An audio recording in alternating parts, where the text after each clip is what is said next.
Canada and India have a long and storied history rooted in people-to-people ties, business and trade. Canada fully respects the sovereignty and territorial integrity of India. इस वक्त बड़ी खबर मिल रही है, Canada पर भारत सरकार ने बड़ा एक्शन लिया है। दुनिया जान रही है कि एक इंतहा पसंद, शिद्दत पसंद और सियासी तौर पर गैर मुस्तहकिम बतलाया जाने वाला मुल्क असल में बहुत पोटेंशियल रखता है और दुनिया की टॉप 10 फौजों में से एक, एटमी कुव्वत का हामिल और अपनी आबादी के स्ट्रक्चर में 60% नौजवान रखने वाला सरमायाकारी के लिए शानदार जगह। कैनेडियन प्राइम मिनिस्टर जो है वो कहीं ना कहीं खालिस्तान के लोगों के साथ खड़े दिखाई देते हैं। वो कहीं ना कहीं उनका साथ देते हुए और उनको शय देते हुए या कहिए कि उनको सपोर्ट देते हुए दिखाई देते हैं, जो कि एक बहुत अजीब। बड़ा गुस्से में आ गया और गुस्से में आके उन्होंने कनाडा के राजनयिकों को निष्कासित कर दिया। सारी बात है, वो अक्लो फहम के घोड़े भी दौड़ा कर थक गए हैं, लेकिन हाथ कुछ नहीं आ रहा। इंडिया ने बड़ा सख्त एक्शन लिया और जो कैनेडियन डिप्लोमेट से उनको निकाल दिया गया। बड़ी खबर कनाडा के खिलाफ भारत के सख्त एक्शन को लेकर है, क्योंकि भारत ने कनाडा के 6 राजनयिकों को निकाल दिया और यही बात पाकिस्तान मुखालिफिन से हजम नहीं हो रही। इतनी बड़ी इकोनॉमी, दुनिया की 5वीं बड़ी इकोनॉमी है इंडिया, कनाडा का 10वें नंबर में भी नाम नहीं आता। कितना फेमस है। पाकिस्तान ने 20 साल दहशतगर्दी का सामना किया, कभी कनाडा ने कभी स्टेटमेंट दी है इधर आगे। बदकिस्मती से हमारे पड़ोस में न्यूज चैनल्स और सोशल मीडिया की मदद से प्रोपेगेंडा मुहिम खूब जोरों पर। 20 अक्टूबर तक भारत छोड़ने के निर्देश दिए गए हैं। भारत ने कनाडा से उच्चायुक्त को बुला लिया है। सबसे बड़ी तो वो मोदी का एक क्या कहता हूँ जी, वो एक बयान आया था, आपने भी सुना होगा। कौन सा? कि यार पाकिस्तान को छोड़ो, वो तो अपनी मौत आप ही मर जाएगा। बिल्कुल सुना मैं। 10 मिनट तक मीटिंग जारी रही और उसके बाद उनको कहा कि आप चले जाएं और इसके बाद इंडिया ने अपना हाई कमिश्नर विड्रॉ कर ली। भारत ने अपने हाई कमिश्नर को वहां से हटा दिया, यानी कनाडा से। कनाडा में जो इंडियन हाई कमिश्नर है उनको अपनी सीट से उन्होंने इंडिया ने हटा दिया है और ऐसा गुस्से में किया गया है। कनाडा को एक तरह का रिस्पांस जो है वो भारत ने दिया है, जो कि बहुत सख्त किस्म का रिस्पांस है और मेरा ख्याल है ऐसा ही होना भी चाहिए।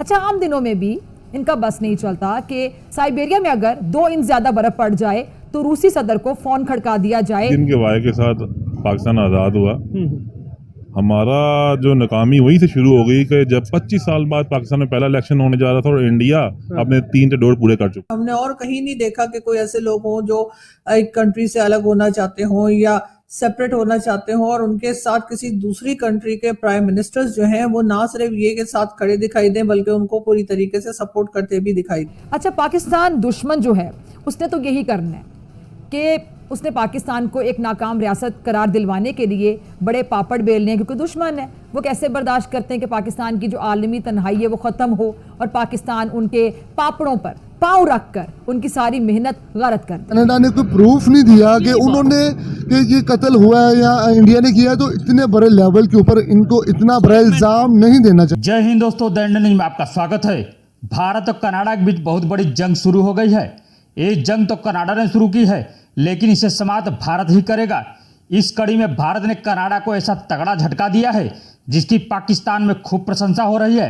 इंतहाई मुश्किल वक्त में जब मुल्क की खजाना तकरीबन खाली बर्तन की तरह बज रहा था और वजीर आजम IMF से मिन्नतें तरले करके कर्ज मांग रहे थे, रास्ता निकलने दें, सिस्टम चलने दें, सिस्टम चलेगा तो मुल्क चलेगा। इंडिया बड़ा गुस्से में आ गया और गुस्से में आके उन्होंने कनाडा का जो हाई कमिश्नर है उनको तलब कर लिया है और ये समझ लें कि इंडिया ने बेसिकली अपना हाई कमिश्नर विड्रॉ कर लिया कनाडा से, यानी कि चार्ज दी अफेयर्स।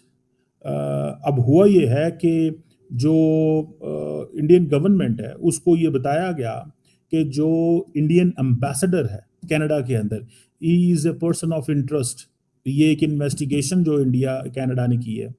अब हुआ यह है कि इंडिया की जो फॉरेन मिनिस्ट्री है उसको एक डिप्लोमेटिक कम्युनिकेशन आई है और उस डिप्लोमेटिक कम्युनिकेशन के अंदर ये बताया गया है कि जो गवर्नमेंट ऑफ इंडिया के जो लोग हैं वो पर्सन ऑफ इंटरेस्ट हैं। इट मीन्स कि जस्टिन ट्रूडो जो है वो टफ लाइन ले रहा है कनाडा के ऊपर। इंडियंस कहते हैं ये एलिगेशंस हैं कैनेडियन गवर्नमेंट और जस्टिन ट्रूडो की तरफ से, और कनाडा कहता है जी कि जो 6 सेपरेटिस्ट को कैनेडियन सॉइल पे कत्ल किया गया था उसमें इंडियन डिप्लोमेट्स और इंडियन रॉ के लोग इन्वॉल्व हैं। इंडिया, आपको मतलब माजी में भी इंडिया ने बड़ा सख्त एक्शन लिया और जो कैनेडियन डिप्लोमेट से उनको निकाल दिया गया था। आज इंडिया ने फिर एक सख्त एक्शन लिया है और वो ये है कि जो कैनेडियन चार्ज फेड है उसको समन किया, उसको बताया गया कि ये एलिगेशंस बेसलेस हैं। इंडियन हाई कमिश्नर और अदर जो डिप्लोमेट्स हैं, ऑफिशियल जो कनाडा में हैं, ये अनएक्सेप्टेबल हैं और ये एक एक्सट्रीमिज्म का माहौल है, वायलेंस का माहौल है। और जो ट्रूडो गवर्नमेंट है वो अब हमारे डिप्लोमेट्स की सेफ्टी एंड सिक्योरिटी को नहीं कर सकती और हमारा कोई जो जिसे कहते हैं ना किसी किस्म का यकीन नहीं है आपकी गवर्नमेंट के ऊपर और हमारे डिप्लोमेट्स की सिक्योरिटी पे ऊपर। देयरफॉर उन्होंने ये फैसला किया है कि हम अपने हाई कमिश्नर एंड जिन डिप्लोमेट्स को टारगेट किया गया है उनको हम विड्रॉ कर लेंगे। और ये आप समझ लें कि एक नया diplomatic blow in the bilateral relations between India and Canada. जो कैनेडियन डिप्लोमेट को बुलाया गया, समन किया गया इंडियन MEA के अंदर, 20 मिनट तक मीटिंग जारी रही और उसके बाद उनको कहा कि आप चले जाएं और इसके बाद इंडिया ने अपना हाई कमिश्नर विड्रॉ कर लिया।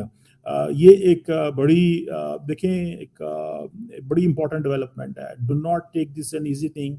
और ये आपको पता है कि जब हरदीप सिंह निज्जर के मर्डर के ऊपर ये केस बना, एक सिख सेपरेटिस्ट लीडर है कनाडा के अंदर जो मारा गया था और Canadian prime minister Justin Trudeau ने ये on the floor of the house ये सीधी भारत को कहा कि भारत इसमें इन्वॉल्व है और इन्होंने फिर जारी बात है हालात जो थे वो दोनों मुल्कों के दरमियान खराब हो गए।